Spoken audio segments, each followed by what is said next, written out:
Halo, assalamualaikum teman-teman Dizi Lovers sekalian. Apa kabar kalian nih? Aku harap kalian semua dalam keadaan sehat semuanya ya.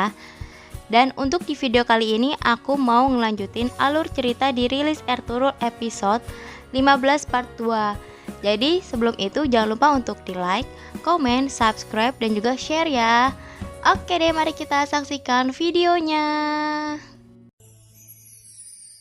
Di awal episode, di perkemahan suku Kai, Selchan datang ke tempat pembuatan permadani atau pemintalan benang untuk melakukan tugasnya sebagai pemimpin di sana. Jaime Hana yang melihat kedatangannya menegur Selchan dengan sarkas. "Kau pulih dan bangkit dengan cepat, Selchan." Selchan pun menanggapinya. "Rasa sakitku tidak semudah itu bisa dilupakan, Ana. Aku datang untuk mengerjakan tugasku." Jaime Hana menghampiri Gokce dan berkata, "Kau benar, rasa sakitmu luar biasa. Dalam kondisi seperti ini, kau tidak akan bisa melakukan tugasmu dengan maksimal. Mulai saat ini, Gokce yang akan menjadi kepala pemintalan ini." Selchan yang mendengar itu terkejut dan tampak tidak menerimanya. Sedangkan Gokce tampak senang karena Jaime Hana memberikan kepercayaan pada dirinya. Dengan marah, Selchan menghampiri Jaime Hana lalu berkata, "Apa yang Anda katakan? Anda menyalahkanku atas kematian bayiku dan ini hukumannya." Marah dengan apa yang dikatakan Selchan padanya, Jaime Hana menghampirinya lalu berkata, "Sejak kapan kau boleh mempersoalkan keputusanku? Jangan melampaui batas, mulai sekarang kau tidak akan mendapatkan tugas apapun. Kau akan duduk di tenda dan mencoba untuk hamil lagi. Ini saatnya Gundoldu mempunyai anak." Lalu Selchan bertanya, "Bagaimana jika kami terlambat, Ana?" Jaime Hana dengan santai berkata, "Seorang bayi perlu seorang putra, dan istri yang sesuai untuk seorang bayi adalah dia yang bisa memberikan anak." Tanpa memperdulikan perasaan Selchan, Jaime Hana memberikan pengumuman kepada para gadis yang ada di tempat itu dan berkata, "Gadis-gadis, mulai sekarang yang mengurus pemintalan benang adalah Gokce. Kalian harus mendengarkan apa yang dikatakannya." Setelah mengatakan itu, ia melihat ke arah Selchan dengan tatapan sinis dan tidak sukanya. Selchan pun tidak dapat berkata apapun lagi. Keesokan harinya di Aleppo, Afsin Bey terlihat sedang menunggu seseorang. Kemudian Yigit datang bersama dengan seorang pelayan istana yang membawakan barang-barang keperluan Yigit. Yigit bertanya pada Afsin Bey, "Apa yang terjadi, Afsin Bey?" Afsin dengan tatapan kesedihan menjawabnya, "Mari kita pergi dari sini, nanti akan kuberitahu semuanya, Pangeran." Yigit bertanya lagi, "Di mana ayah dan kakakku?" Tidak mengatakan yang sebenarnya kepada Yigit, Afsin berkata, "Mereka akan menyusul ketika kita sudah keluar. Mari kita pergi, Pangeran." Afsin Bey dan Yigit pun pergi meninggalkan tempat persembunyian itu. Lalu di sebuah langgar terlihat murid dari Syekh Ibnu Arabi sedang mempersiapkan barang-barangnya untuk bepergian. Lalu Claudius datang menghampirinya dan bertanya, "Apakah kau akan melakukan perjalanan, Darwis?" Darwis menjawabnya, "Insya Allah." Claudius bertanya lagi, "Kemana kau akan pergi?" Mendengar pertanyaan itu, murid Syekh itu sedikit tidak suka sehingga ia berkata, "Kemanapun Syekhku suka." "Kenapa kau bertanya seperti itu?" Claudius pun menjawab, "Aku juga seorang pengelana." Lalu Syekh Ibnu Arabi masuk ke dalam ruangan itu. Lalu Syekh Ibnu Arabi bertanya kepada muridnya itu, "Kau sudah siap, Darwis?" Darwis menjawabnya, "Siap, Syekh." Lalu Claudius untuk menjalankan rencananya, ia bertanya pada Syekh, "Bolehkah aku ikut dengan Anda?" Syekh Ibnu Arabi yang sudah mengerti niat tidak baik Claudius, tapi ia tidak takut sama sekali padanya, ia berkata, "Silahkan, kau akan menjadi teman perjalanan kami. Dalam perjalanan, niat seseorang akan terlihat jelas. Ayo." Lalu akhirnya Claudius pun ikut pergi bersama mereka. Dan di kastil pasukan Templar, Mario datang ke ruang bawah tanah untuk menemui Giovanni.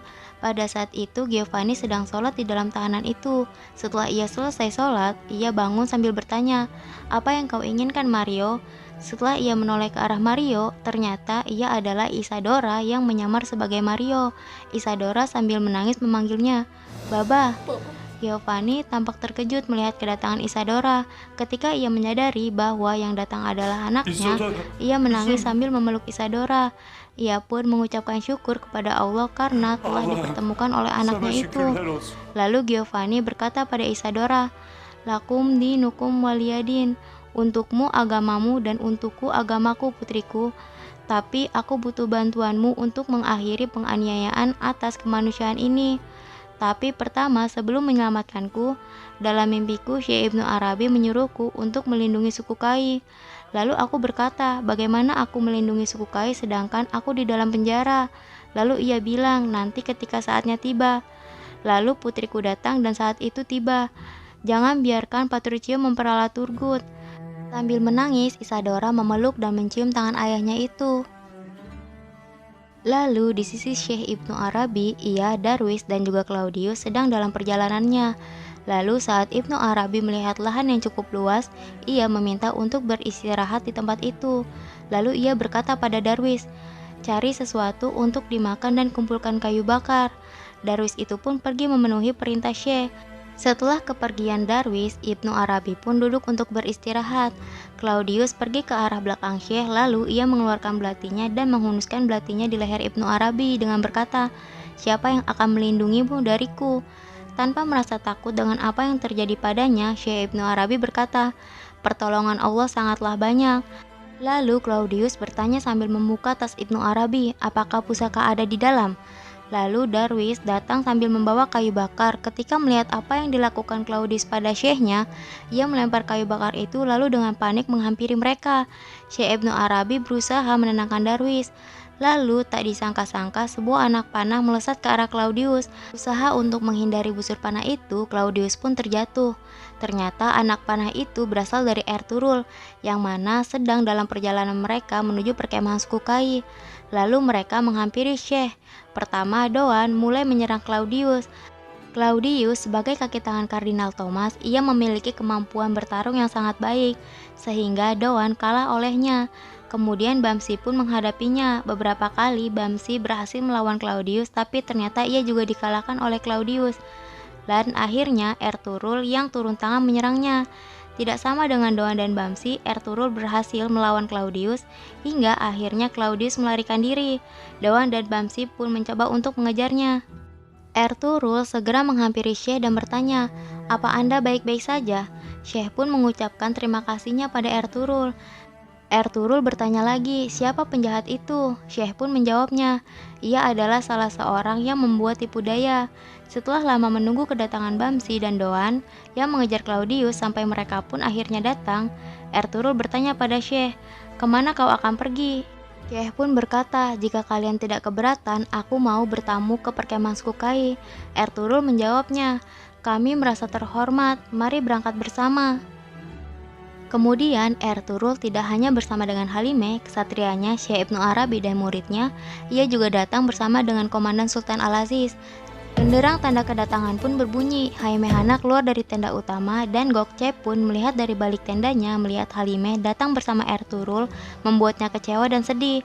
Ketika sampai di depan tenda utama, Doan dan Bamsi pergi ke arah lain membawa Ibnu Arabi dan muridnya. Setelah turun dari kudanya, Ertugrul segera menghampiri ibunya dan mencium tangannya. Haime Hana pun menyambut kedatangan anaknya itu dengan memeluknya. Begitu juga dengan Halime, ia mencium tangan Haime Hana juga menyambutnya dengan hangat. Lalu Ertugrul, Haime Hana dan juga Halime masuk ke dalam tenda, sementara Komandan Sultan menunggu di luar. Dan di dalam tenda, Sulamasya, Sahabetin dan juga Gundoldu sudah menunggu mereka.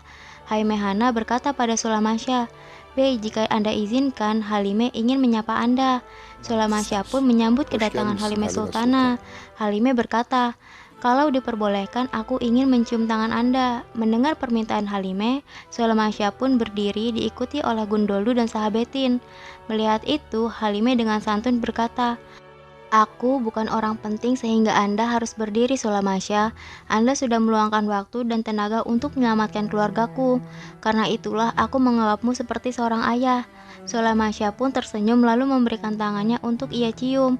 Lalu ia tersenyum dan berkata, semoga Allah memberkahimu putriku. Haime akan merawatmu. Haime Ana pun mengajaknya pergi keluar tenda. Setelah kepergian Halime dan Haime Ana, Sulamasya bertanya pada Ertugrul, Ertugrul, katakan padaku apa yang terjadi.